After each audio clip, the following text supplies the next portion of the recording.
There's nothing like packing a picnic this time of year and taking the family, taking friends out with your favorite, summer foods and drinks. And Danny Ripley's here to talk about doing it the safe way, and he's even got a tool with him that we probably all should have.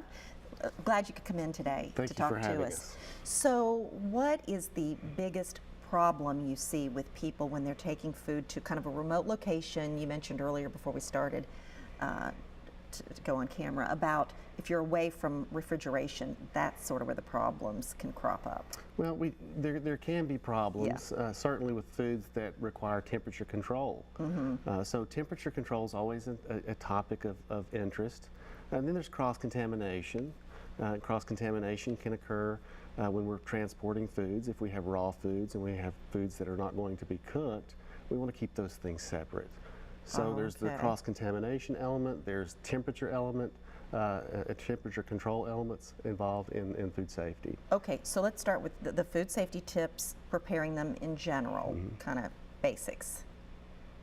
Okay, well, for an outdoor event, if we think of food safety for outdoors, there's really, the concerns are keeping foods from becoming contaminated, and also in some cases removing contamination from the food.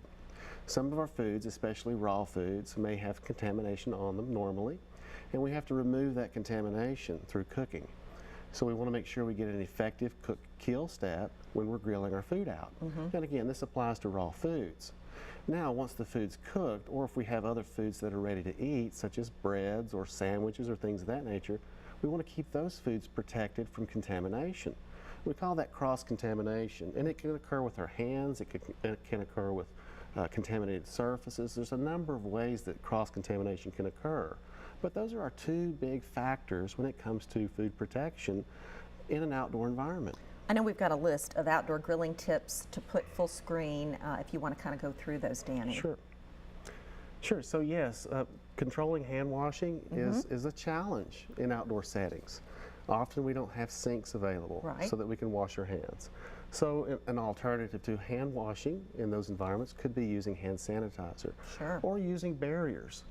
If you're dealing with raw product, perhaps the preparation in an environment, if it's at home, where we can do as much of the raw prep at home as possible, so that limits how much we have to handle that food.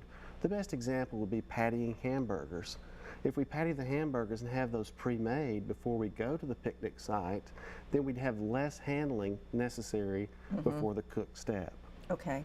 All right, and you have one of these thermometers with you. Let's talk about the proper temperatures.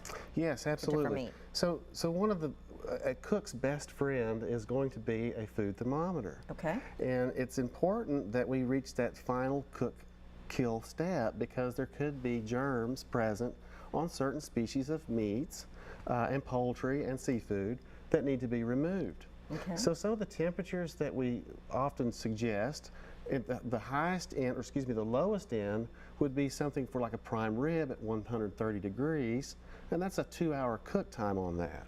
But if we move up to the steaks, beef steaks, if we move up to pork steaks, whole cuts, seafoods, eggs, we're in the 145 mark. And then if we move to the ground products like ground pork, ground beef, we need to go to 155 for at least 15 seconds. And then poultry, any form of poultry, needs to go to 165. And the only way that we can verify that is using a thermometer. Okay, all right. Now, how long can food stay outdoors without the risk of contamination? Well, generally speaking, we say that a food can sit out at any temperature for up to 4 hours, provided that food is discarded afterwards. Now, often folks want to take the food and use it at some other point in time, leftovers that is. And if that's the case, the time should really be limited to 2 hours, and then that food be taken back under control, whether it be temperature control or some other process or step. Okay, all right. What picnic foods are most susceptible to contamination? Well, most susceptible would be those perishable foods. Any food that could grow germs, that could make us sick, they're certainly going to be higher on the list of concern. All foods could become contaminated, from bread, potato chips, etc. But those foods that have protein, high moisture, that can grow bacteria, that can make you sick, those are the ones that we really need to pay special attention to, especially when it comes to temperature control. All right. Something going back to one of the outdoor grilling tips from earlier about placing grilled foods on a clean plate. You think, well, of course, that makes sense. But Right. when you take the raw hamburger, you cook it, the last thing you want to do is put that cooked hamburger back on the same plate, right? Absolutely. Yeah. We call that cross-contamination. And we want to avoid that by using clean plates, clean utensils when at all possible. Disposable plates help prevent that from occurring as well. But if we touch the food or the food touches a surface that comes in contact with, let's say, bread or cheese or lettuce, tomato, onion, anything like that, we can get enough contamination to cause illness. Okay. How should you safely store the foods then? I know we've also got a list, full screen on that. Yeah, so for transporting foods, it's important to keep the foods protected from raw foods, from cooked foods during transport. Okay. It's best to keep the foods at as close to the temperature as possible. The coldest we can keep the food before we leave out, or the hottest we can have the food before we leave. Insulate the food in some type of cooler. Use ice for cold foods to help maintain temperature. Okay. And the last thing I saw on the list was to store chilled foods in shallow containers. So when we're chilling foods, when we're cooling foods down, by using shallow containers, it speeds the process up.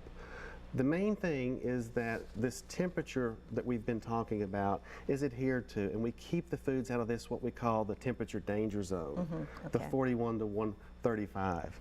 And that's what's important. And using a thermometer, whether it be in the cooking or even knowing what the temperatures are during transit, is important. That needs to be a tool in the picnic It basket. absolutely does. All right, Danny, thank you so much. Thank you. Here's to safe picnicking this summer. Absolutely. Thank you very much for your time. We'll be right back.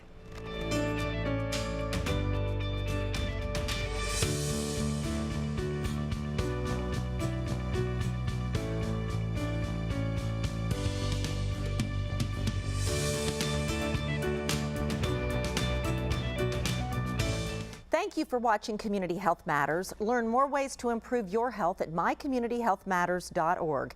And remember, here in Middle Tennessee, our community health matters.